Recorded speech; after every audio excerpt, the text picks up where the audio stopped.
I use a homemade facial oil recipe.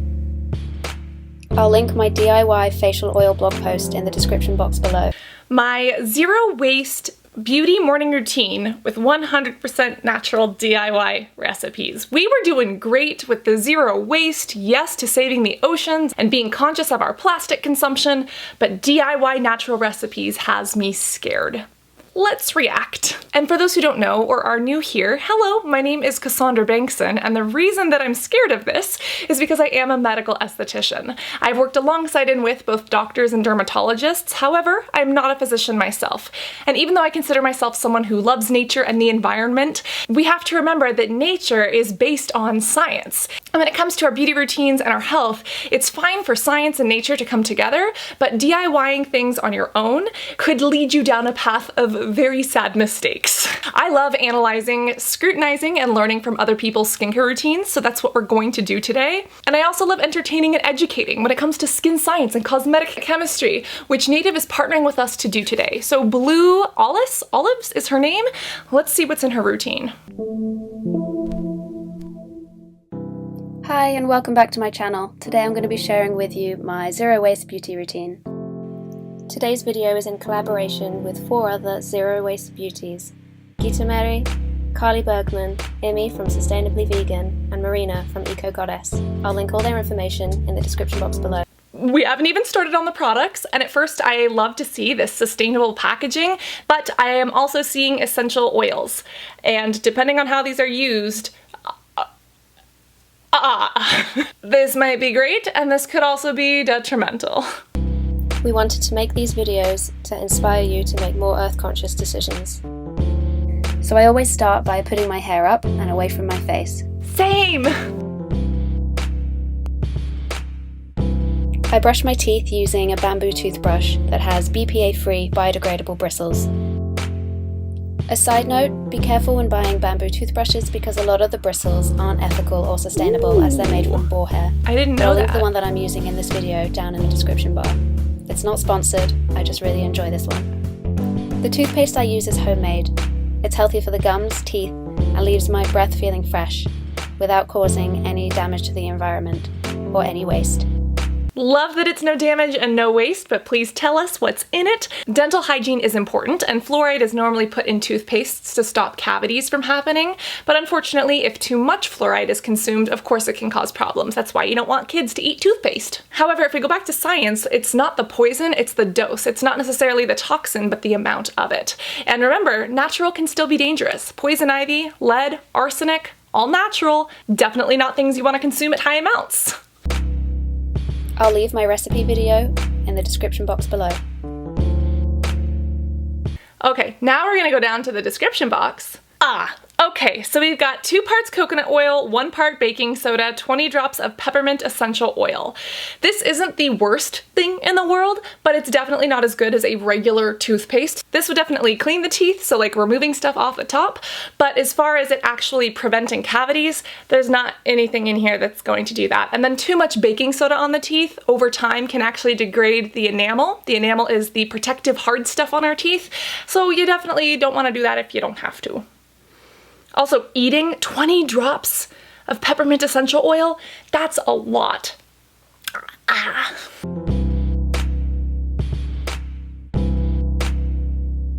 Immediately after brushing my teeth, I'll use my tongue scraper, which boosts immunity, oral health, and digestive health too.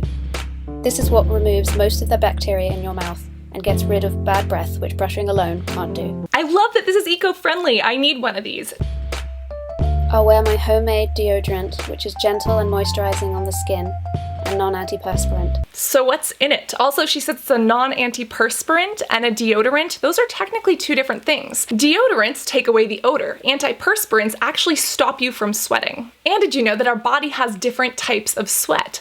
Our sweat naturally does not smell. However, when we sweat because of stress or when our sweat has pheromones in it, it has a certain chemical combination that the bacteria that live under our armpits really like. The bacteria eats that sweat, it farts out all those compounds, and that fart, bacterial fart, is what makes our BO smell.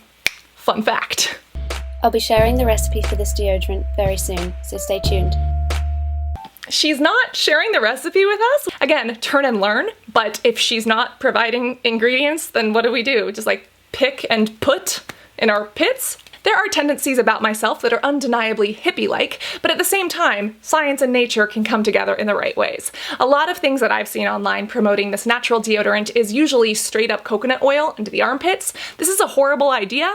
First off, coconut oil isn't going to do anything to stop the sweat or the bacteria. It's just going to make your armpits really greasy. No thank you. I've also seen people put pure shea butter under the armpits. This is also not a good idea because when it melts into your skin, it's like putting moisturizer under your pits. You're not doing anything to stop the smell or the wetness, and you're just making the problem worse. I've also seen people putting baking soda straight up under their armpits, and there are some deodorants that utilize baking soda. However, straight up baking soda paste in an oil left there all day is a bad idea. Baking soda is high on the pH scale, meaning it's very alkaline, and this can be irritating on the skin if it's left there all day. Please tell us what's in this. It's important to remember that all those ingredients can be great in skincare and deodorants when used and formulated properly, and that's why you leave it to cosmetic chemists to do that in a way that actually works. If you're looking for a better option, Native does have unscented deodorant. They also have fragranced ones, but what's great about these is that you can actually turn and learn these ingredients lists because they have ingredients. I know that reading ingredients can be overwhelming for some people because when you're faced with words such as cyclopentasiloxane, you're probably like, WTF is that? Native is one of those brands that promotes the fact that they have aluminum-free and paraben-free options, but they pride themselves on having ingredients lists that you can read, and when we turn and learn these ingredients, you see caprylic triglyceride. That comes from coconuts. It does have tapioca starch, which is excellent for wicking away moisture to keep this area dry, and when we look at the ingredients, it does have sodium bicarbonate, again, baking soda, but it's formulated in a way that's not going to leave you with a bunch of red, irritated bumps or itchy underarm skin. It also has coconut oil and shea butter in it, but it's formulated in a way that's not liquidy. So when you actually put it on, it dries onto the armpit, it stays where it needs to, and it does what it's supposed to, instead of coconut oil giving you stinky, messy, and oily pits. Something that I find revolutionary is the fact that all of these have Lactobacillus acidophilus. This is a probiotic bacteria. And the reason that I think Native is putting this healthy probiotic bacteria in here is because it could fight against the bacteria here. You see, when it comes to bacteria, it's all about colonies. And think of it like a vote or a population. Whoever has the highest population wins. So if this deodorant is giving you more of the beneficial bacteria, maybe there will be less of the stinky, smelly bacteria. I got these in a pack of 3 from Native, and I'm actually slightly disappointed with myself because when I look at the website now, they have plastic-free packaging, completely paper deodorant. So if you're trying to go zero waste or be more eco-friendly, I feel like that's an amazing way to do it. Once I'm done with these, I do plan to try that paper packaging one just because it is compostable and recyclable. But at this point, I think I'm gonna stick with my unscented. This is my favorite one. I do have the cucumber, which smells like a tropical island, and I do have the charcoal, which smells a little bit muskier. I really do prefer the unscented though. The other thing is that products that are formulated properly for stability are stable, meaning they last the entire day through your running, your swimming, your eco-friendlying, your interneting, whatever it is you do. And again, just kind of observing, I see this separation between eco-friendly and natural being lumped together and chemical or scientific being lumped together. And in reality, all of those things are blended. You know that I am a vegan and proudly cruelty-free. Happy to say that Native is as well. But another good thing with a lot of eco-friendly products is that not only are they usually good for the earth, but they're usually pretty good to the animals as well. And that's something that we should all look for because we gotta put our money where our morals are. Native deodorants are 3 for $36, but you can get them on sale. You can get 3 for $24. There is a link that is in the description if you want to use it. I do want to make it clear, however, that I do not benefit from that. I don't earn any money if you click on it or use it. It's simply there for you if it would help you. The biggest take home is to remember that you share your body with this bacteria and you have to work with it. So find products that match your morals and values. Be very careful if it's something that you're trying to create. And remember that when chemical and natural come together, that's when you get the best results. Then to wash my face, I use a homemade recipe of a blend of powders that help to cleanse and detoxify. This leaves my skin feeling cleansed without stripping it of its natural oils.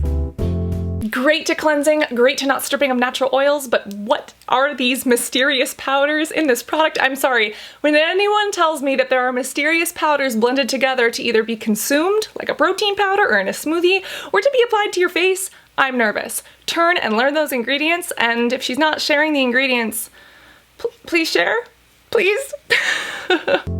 I'll pour a little bit in my hand. add a bit of water to make it into a paste before applying it to my face. So she's not sharing what's in this. Let's break this down. If you really wanted to do something like this properly, it would be nice to start with a base of something like bentonite clay, that Aztec Indian healing clay. You could mix in things such as dried enzymes from fruits like papaya. You could also mix in 100% L-ascorbic acid powder, which is vitamin C. Again, you would have to do this at right amounts. You would have to make sure that they're safe for the skin and for whatever temperature and container you're storing them in, but that would be good. Looks like this is green, so yes, you can even add a little bit of spirulina or a little bit of turmeric for some antioxidant boosts, and then apply to the face. However, she's not telling us what is in this. Seeing as this is just a mysterious powder, this could be really bad. For all we know, this could have coffee grounds in it. This could have lemon peel in it. She might have put more of those essential oils in there, and oh my god, scraping the skin open with coffee grounds or walnut shells, and then shoving essential oils on your face, which by the way aren't always natural because essential oils are extracted or distilled through a process that uses alcohol, and it is a highly refined process. Whew. We could get scared real quick here.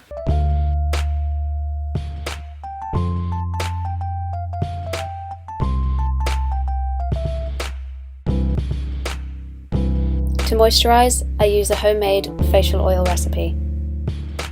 I'll link my DIY facial oil blog post in the description box below so you can find the perfect facial oil blend to suit you and your skin type.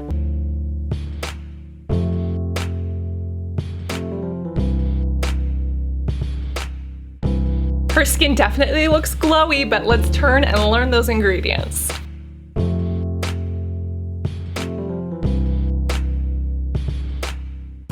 Please don't have coconut in this. Let's find out. Oh! I am pleasantly surprised. On her blog, she does mention for oily skin that base oils such as jojoba, castor or hemp seed or grape seed are good. Jojoba is my personal favorite for acne-prone skin. Again, it doesn't hydrate, but it could moisturize by sitting on the outside of the skin. Nourishing oils, good. The problem is that she's promoting putting essential oils into these. A slight amount of tea tree is the only oil on this list that could work. The reason why is because it is antibacterial and antimicrobial. That has been shown in medical studies. However, some of the other ones, such as lavender can relax you. In a study that was done on mice, it can actually cause mice to grow back their hair quicker. However, putting this on your face, probably not the best idea. I hope that there's only like a drop or two in this bottle. I also hope that she keeps this bottle out of light and sun, because essential oils can degrade in the sun, but they can also become toxic to us if they are exposed to sun and light. So even if she was a cosmetic formulator, blended this perfectly and it was great, if it sat in the sun and then she put it on her skin, it could still turn into something that's harmful. I appreciate that she's not just slathering pure coconut oil on her skin. I've seen people do that. We've done a video on who coconut oil is right for and who it is not. So this isn't the worst thing ever. The only thing is that you don't want to expose yourself to a lot of these potential irritants, especially bergamot. There's no reason for bergamot. It is a high sensitizer. At least it's zero waste. Actually, you know what? We can't even say that because we don't know the process in which these essential oils were created. There is a lot of environmental waste created in the essential oil industry. Because think about it, you have to get oil out of a plant. How much oil do plants have in them? Not a lot. Can you imagine how much water, space, and resources it takes to grow these plants, then extract oil out of them, enough to fill a tube? And that process is done by distilling with ethanol, alcohol.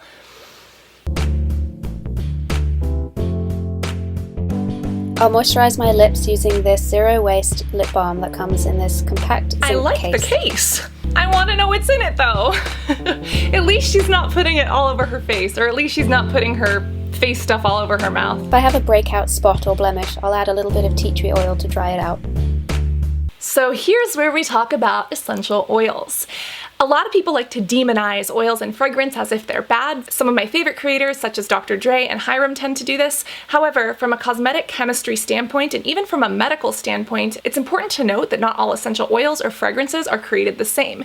Yes, they can be sensitizing. Over time, your skin and body can build up reactions to them, which is no good, and they should be avoided for those reasons. But there are some, such as peppermint and menthol, that are actually used in medicine, in medical patches, in pain management, because they bind bind to receptors in our body to cause changes in us. Also, fragrances are usually idiotically put into products just to make them smell good, to sell you on them and have you waste more of your money. That is not needed. However, there are some ingredients that are listed as plant extracts or fragrances in cosmetics that actually help keep a product stable, such as Japanese honeysuckle or radish root ferment filtrate. Those are actually stabilizers so that your product doesn't mold or grow bacteria. There are also fragrances that are used as penetration enhancers, meaning it helps the active ingredients in your product penetrate deeper and do more work.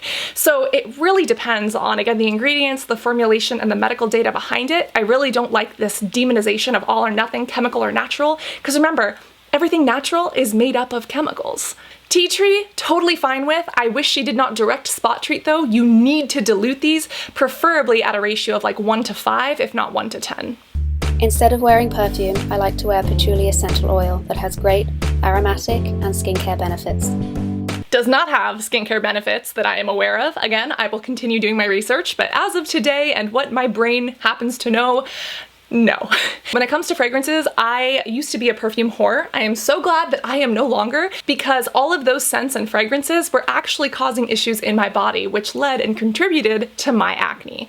There are video diaries on this YouTube channel of a time before we thoroughly understood skincare.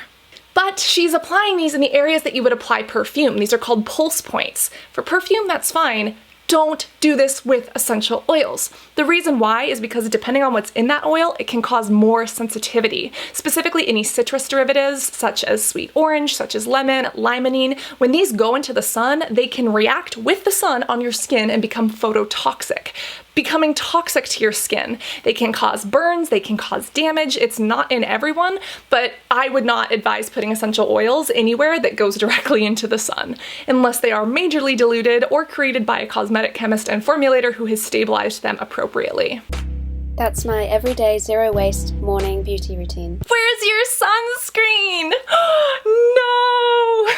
Again, I'm a surfer. I go barefoot sometimes. I can lift my leg up over my head during some yoga. I love the eco lifestyle. However, being eco-friendly does not excuse you from protecting your face in the sun. She is so gorgeous. She's so conscious, and I appreciate her sharing this with us, but it pains me to see her not protecting her skin. Not only from a beauty standpoint in avoiding spots or wrinkles, but also from the standpoint of just your health. There are cancers such as basal cell carcinoma and squamous cell carcinoma that aren't created from chemicals or from bad ingredients. Those are literally created from powerful natural sources such as the sun.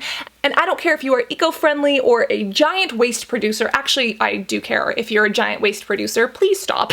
But regardless of where you fall on that kind to Mother Earth spectrum, please protect yourself too. I wish that she would tell us the ingredients to some of her recipes so that we could dig into them a little bit deeper. This is definitely not the worst that I've ever seen, but there are a couple of things in here that I just don't agree with. And this is coming from an eco chick in San Francisco. Remember that eco, green, and natural don't always mean better, and chemical and scientific don't always mean bad. I hope that what you take from this is that searching for sustainable packaging and manufacturing is a great way to do better. And I'm not perfect. I'm definitely not the most eco-friendly person in the room, but I try. And that's what we can do, is try a little bit harder, learn a little bit more every single day. So if you learned something new about bacteria that lives under your armpits, be sure to turn that like button as blue as this here label. And if that subscribe button is red, turn it gray, like this charcoal infused stick. Always remember to be beautiful inside and out, and I'll see you in the next reaction video, right here. Love you guys. Bye.